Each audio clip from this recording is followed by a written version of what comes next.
In the old city of Nara, nestled between soft hills and winding paths, there lived a quiet man named Hoshio, a lantern maker by trade and solitude by nature.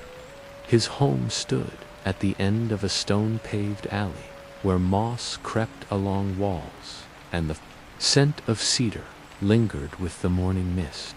Each day in Nara began with stillness, the kind of stillness that did not demand attention, but rather gently entered the room like light slipping through rice paper windows. Hoshio would rise before the sun, sliding open the wooden shoshi screens with care, revealing a garden so quiet that the dew seemed hesitant to disturb the leaves. He would start his day not with urgency, but with grace. A pot of green tea brewed over a small clay stove, the faint crackle of charcoal, the gurgle of warming water, and the earthy scent of sencha leaves all signaled the slow rhythm that guided his life. Hoshio's hands, though aged and lined, moved with the precision of years spent folding, tying, and brushing. His workshop was simple, a narrow room with tatami mats, bundles of bamboo leaning in one corner, trays of dried mulberry paper stacked neatly in another. Hanging from the wooden beams were frames of half-finished lanterns, some square, others round, a few shaped like peonies or cranes. They swung gently in the breeze, whispering stories only the wind could understand. Hoshio believed that a lantern was not simply an object of light, but a breath of the soul. Each piece of paper he used had once been part of a tree that had stood tall. Each brushstroke he painted carried an intention, sometimes a poem, sometimes a prayer.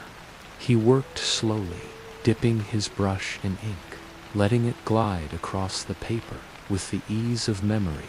As the annual Lantern Festival approached, the town around him began to change. Children played in the lanes with paper pinwheels. Vendors began setting up stalls that sold roasted chestnuts, fish-shaped pastries, and plum wine. Families washed their front steps and hung new red curtains above their doorways. The temple bells echoed deeper each evening as monks prepared for the blessing ceremony. But Hoshio remained in his quiet corner, working not for speed, but for stillness. He was well known in Nara, though rarely seen. Shopkeepers whispered about the beauty of his lanterns, how they glowed longer, how they swayed like living things, how they never seemed hurried. But he had no apprentices, no family, no children, only the memory of his father, who had taught him the craft and the silence that had been his companion for decades. On the evening before the festival, Hoshio prepared his finest work, a tall lantern shaped like a pagoda with layers of folded paper and painted scenes of Mount Yoshino in spring. Cherry blossoms drifted across the frame in delicate patterns, and at the very center, a single character, Jing silence. As night fell, the townspeople began lighting their lanterns. The streets became rivers of warm amber light, flowing from one corner to the next. Children ran with glowing, fish-shaped lanterns, laughing softly, their faces lit with joy. Old women sat on their porches, fanning themselves and watching memories drift by. Hoshio walked quietly through it all, carrying his lantern like one might carry a memory. When he reached the temple, he placed it among hundreds of others. Yet, somehow, his stood apart, not because it was grand, but because it didn't try to be. It simply was. A monk, noticing him, bowed deeply. "Your work," he said gently, "reminds us how stillness can shine." Hoshio nodded, his eyes soft, his heart full.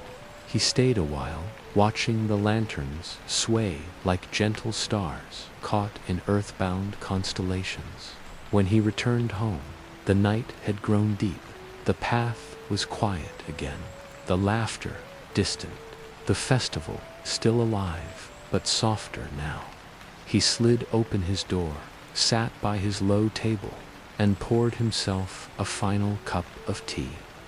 Outside, the moon hung low over Nara, casting a silver glow over tiled roofs and stone lanterns. In that silence, Hoshio felt the years of his life settle like falling petals. He did not speak. He did not move. He simply sat in the stillness, like a lantern that had found its place, and somewhere in the folds of the night, dreams began to rise, slow and soft, like paper lanterns drifting gently towards sleep.